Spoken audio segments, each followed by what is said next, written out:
Well, good afternoon, good afternoon, good afternoon. Just coming in the room of the Unique Violet Room. I have 8 minutes before I get on today to teach history of costume, but I want to drop a little bit of historical tidbits to you. We're still in the month of February, known as the African American Awareness Month, but to me and in my house, every day of the year is African American awareness. But before I get on my Zoom class in the next 7 minutes, I just want to drop a little thing that we was talking about in my history of costume class. We were talking about fiber characteristic. And we talked about the natural fiber. We know there's 4 natural fiber, but there's one particular fiber that is in our clothing, each and everything that we wear.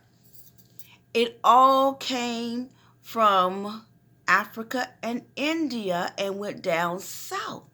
This known as cotton. Cotton was brought over here in early 1600, when the United States was first being colonialized, that they even brought over on the ship spices, certain fibers to cultivate it. They brought it through New York, but New York is too cold to actually plant and cultivate this particular fiber, so they took it down south, because this particular fiber is, we all call in textile industry world, a cellulose plant. Just like linen, it has to be near water and it has to be near a warm climate. But last year during the play Pearlie, one of our actresses, thank you, my sister, who family owns over a large portion of the cotton field, and she donated to for a part of our props and arena players here in Baltimore, the cotton. Well, once the play was finished, they weren't going to use it anymore. I actually used it in my textile science class. So I actually have 6 more minutes, but 6 more minutes, 6 more minutes, information I'm giving. However, I ain't gonna waste no more time.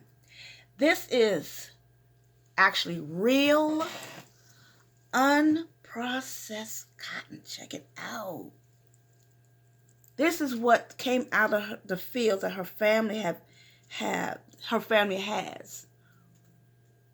And I think it's a great, great, great example to actually show my class, if we're in-house, to feel the cotton bulb, as you see here. Now, our ancestors picked this. And this particular plant, it looks innocent and light and fluffy, but it's unprocessed.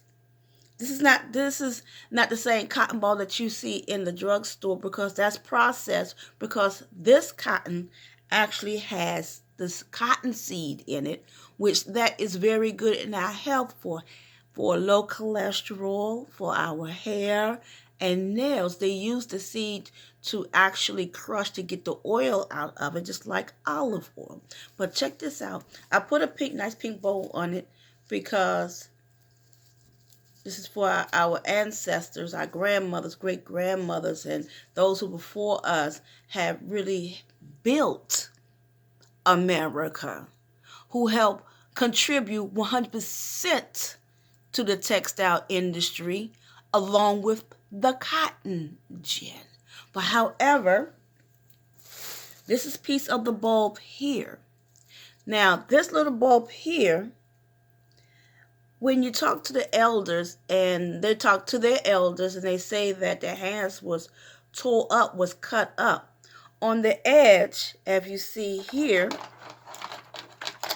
on the edge of this cotton is a bulb. It's like a flower.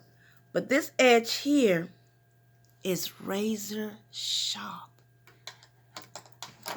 The plantation owner didn't care how, because you had to go in, an art to go in and to pull that cotton out. I'm not going to distort this one, but that was an art for it. And a lot of them cut their hands.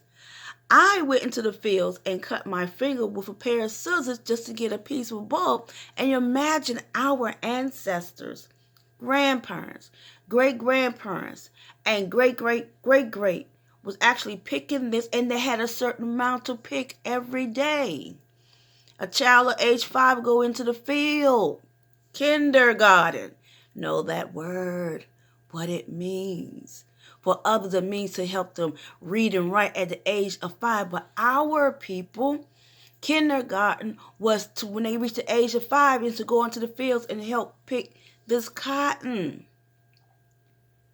And also, too, you had to pick a certain amount poundage per day. They knew we couldn't read.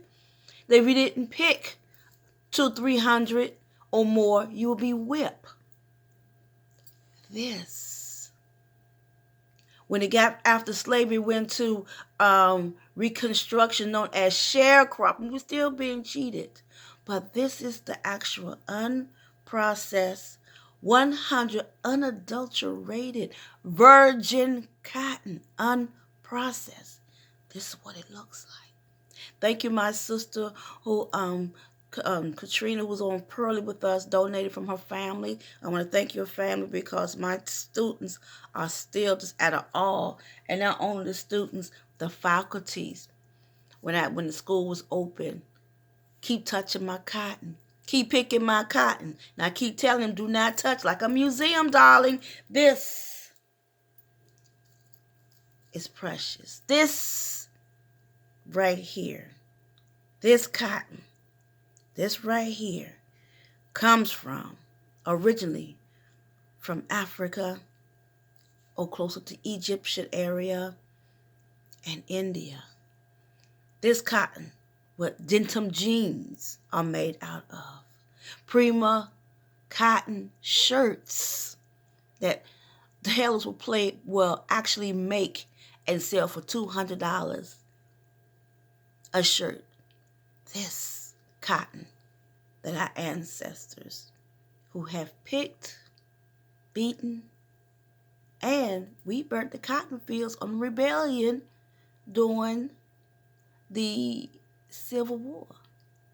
This was known as King Cotton of the South. They wrote songs of it, such as I Wish I Was in the Land of Cotton, the Dixie song. They thought that we wrote it. They thought we grin and lies, as Paul Laurence Dunbar wrote. We wear the mask that grins and lies, that hides our cheeks and shades our eyes. You don't know it, look, Google it. But anywho, paying great homage to our ancestors, our great-grandmothers, our grandmothers, and so forth, who actually toiled in hot sun. Our grandfathers who toiled in hot sun. Some of them babies that was born out there in the cotton field. We pay great homage. We pay great celebration. We actually thank you because you paved the way through your hard work, tenacity, prayers, and stories that keep us. We must know our history to know where we're going. It's not a cliche, but it's real. Got to get on. Matter of fact, I'm late. It's 1:02. I'll talk to y'all soon, people.